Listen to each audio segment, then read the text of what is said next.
Student, आप सभी का मोस्ट वेलकम है हमारे इस यूट्यूब चैनल एस मैथ्स में। फ्रेंड्स, आज हम इस लेक्चर में पढ़ने वाले हैं ट्रांसपोज ऑफ मैट्रिक्स क्या होता है, मैट्रिक्स का हम ट्रांसपोज किस टाइप से करेंगे, उसकी डेफिनेशन एंड एग्जांपल के बारे में विस्तार से जानेंगे। तो आप इस वीडियो में लास्ट तक बने रहिए। और आप में से ऐसे कोई स्टूडेंट जो हमारे इस चैनल पे न्यू हो तो हमारे चैनल को सब्सक्राइब कर दीजिए एंड लाइक कर दीजिए एंड अपने फ्रेंड्स तक भी शेयर कर दीजिए इस चैनल की लिंक, जिसके माध्यम से आपके फ्रेंड्स भी इस वीडियो को देख सके। ठीक है, चलिए हम स्टार्ट करते हैं। ट्रांसपोज ऑफ मैट्रिक्स क्या होता है? तो सबसे पहली चीज इसकी डेफिनेशन होती है, let A be the square matrix.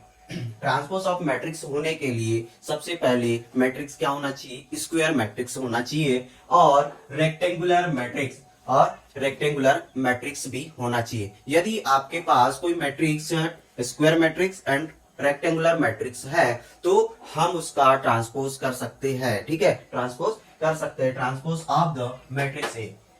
तभी हम क्या करेंगे? ट्रांसपोज ऑफ मैट्रिक्स करेंगे। Is obtained by interchanging the row and column of matrix. और जब हम ट्रांसपोज करते हैं मैट्रिक्स का, तो जैसे कि आपको पता है मैट्रिक्स रो एंड कॉलम के फॉर्म में होती है, रो एंड कॉलम के फॉर्म में होती है। जैसे कि मैट्रिक्स है 1 2 3 4 5 6 7 8 9, ये इस टाइप की मैट्रिक्स है तो हम इसे रो बोलेंगे एंड इसे कॉलम बोलेंगे, कॉलम बोलते हैं ना।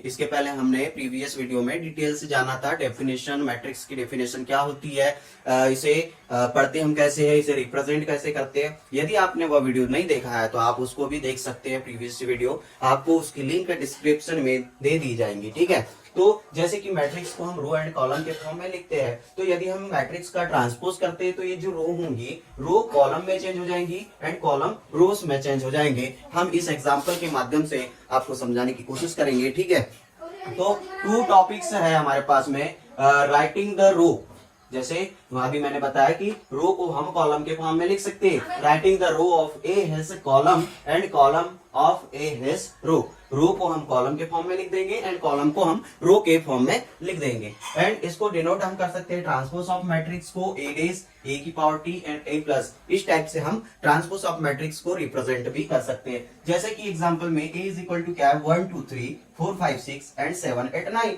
यह मैट्रिक्स ए के एलिमेंट है और ये 3x3 मैट्रिक्स है। यदि हमें इसका ट्रांसपोज करना है, ट्रांसपोज को हम ए की पावर टी से रिप्रेजेंट करते हैं। ठीक है, या ए की पावर डैश से या ए की पावर प्लस से भी रिप्रेजेंट करते हैं। तो हमने यहाँ ए की पावर टी से रिप्रेजेंट किया ट्रांसपोज ऑफ ए को। यदि हम इस मैट्रिक्स का ट्रांसपोज कर रहे हैं तो ये जो रो 1 है, रो 1 के एलिमेंट 1 2 3, इनको हम कॉलम में इंटरचेंज कर देंगे। तो 1 2 एंड 3, ये जो रो 1 थी हमने कॉलम 1 में इंटरचेंज कर दिया तो 1 2 3 हो गया। एंड सेकेंड रो 4 5 6 है तो इसे हम 4 5 6 कॉलम में चेंज कर दिए। एंड यहाँ पे 7 8 9 रो 3 में है तो हम इसे कॉलम 3 में इंटरचेंज कर देंगे 7 8 9। तो इस टाइप से हम यदि रो को कॉलम में एंड कॉलम को रोज में इंटरचेंज करेंगे तो वह हमारी ट्रांसपोज ऑफ मैट्रिक्स कहलाएंगे। ये भी क्या बन गई? 3x3 मैट्रिक्स बन गई हमारे पास में। तो आप देखोगे कि जैसे ये कॉलम था 1 4 7 यहाँ पे रो में आ गया एंड ये जो रो थी 1 2 3 यहाँ कॉलम में आ गया, एक दूसरे से इंटरचेंज हो गया। ठीक है, अब यदि हम बात करिए तो स्क्वायर मैट्रिक्स थी। अब एग्जांपल नंबर सेकंड, यदि हमारे पास कोई रेक्टेंगुलर मैट्रिक्स है, रेक्टेंगुलर मैट्रिक्स जैसे ये 1 2 3 एंड 2 4 6, ये रेक्टेंगुलर मैट्रिक्स है। ठीक है, रेक्टेंगुलर मैट्रिक्स 2x3 की, 2x3 2 रोज एंड 3 कॉलम्स है। यदि इस मैट्रिक्स का हम ट्रांसपोज करेंगे तो कैसा होगा? यदि इस मैट्रिक्स का ट्रांसपोज कर दिए तो ये जो रो 1 है, रो 1 कॉलम में आ जाएंगी 1 2 एंड 3 एंड रो 2 कॉलम में आ जाएंगी, कॉलम 2 में तो 2 4 6। तो इस टाइप से हमारे पास में अब ये क्या बन गई? अब ये बन गई 3x2 की मैट्रिक्स। ठीक है, 3x2 की मैट्रिक्स बन गई। तो इस टाइप से हम रेक्टेंगुलर मैट्रिक्स को भी ट्रांसपोज कर सकते हैं। ठीक है, तो ट्रांसपोज ऑफ मैट्रिक्स इस टाइप से हम करेंगे। आई होप कि आप सभी को ट्रांसपोज ऑफ मैट्रिक्स क्या होती है इसके बारे में, ट्रांसपोज ऑफ मैट्रिक्स की कुछ प्रॉपर्टीज है उसके बारे में हम थोड़ा सा डिस्कस कर लेते हैं। ठीक है, मैं कुछ बताना चाहूंगा। जैसे यदि कोई मैट्रिक्स ए का यदि कोई ट्रांसपोज है, ठीक है, जैसे इस टाइप से कोई मैट्रिक्स है, यदि उस मैट्रिक्स का भी यदि हम ट्रांसपोज करते हैं तो हमें वही मैट्रिक्स मिलेंगे, मैट्रिक्स ए मिल जाएगी। ठीक है, यदि इस मैट्रिक्स का यदि हम ट्रांसपोज करेंगे तो यही मैट्रिक्स मिलेंगी। ये होती है प्रॉपर्टी नंबर 1, प्रॉपर्टी नंबर 1 हो जाएगी। एंड प्रॉपर्टी नंबर 2 क्या होती है कि यदि a प्लस बी कोई दो मैट्रिक्स है, उनका एडिशन करके यदि हम ट्रांसपोज करते हैं, एडिशन करके ट्रांसपोज करते हैं और यदि मैट्रिक्स का अलग अलग यदि हम ट्रांसपोज करते हैं और उसके बाद में ऐड करते हैं तो भी क्या होंगी, दोनों मैट्रिक्स की वैल्यू इक्वल होंगी, दोनों मैट्रिक्स के एलिमेंट क्या होंगे, इक्वल होंगे। थर्ड प्रॉपर्टी क्या है कि यदि हम A इंटू बी का ट्रांसपोज करें, टू मैट्रिक्स है, टू मैट्रिक्स का मल्टीप्लीकेशन करने के बाद में ट्रांसपोज करें तो, और यदि हम किसी मैट्रिक्स का ट्रांसपोज पहले कर दे और उसके बाद में मल्टीप्लाई करें तो भी इनके एलिमेंट क्या होंगे, इक्वल होंगे, ठीक है।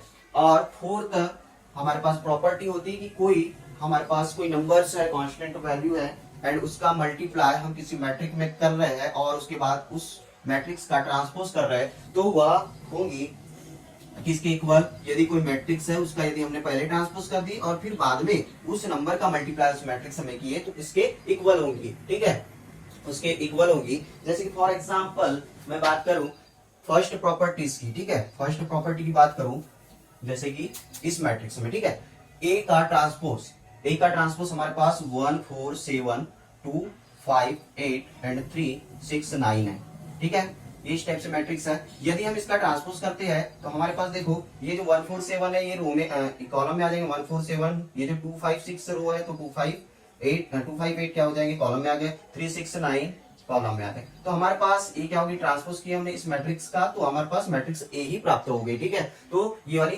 फर्स्ट प्रॉपर्टी हमारे पास सेटिस्फाई हो जाती है। इसके बाद में हम यदि बात करें ए प्लस बी एंड की पावर टी, यदि टू मैट्रिक्स का ट्रांसपोज करेंगे और इन दोनों मैट्रिक्स का भी ट्रांसपोज करेंगे तो क्या होगा, दोनों एक दूसरे के इक्वल होगा। आप एक बार कोशिश करिएगा कि ये प्रॉपर्टीज वाकई में सेटिस्फाई होती है या नहीं होती। यदि किसी को ऐसा कुछ डाउट होता है तो कमेंट बॉक्स में कमेंट कर सकते हैं, ठीक है।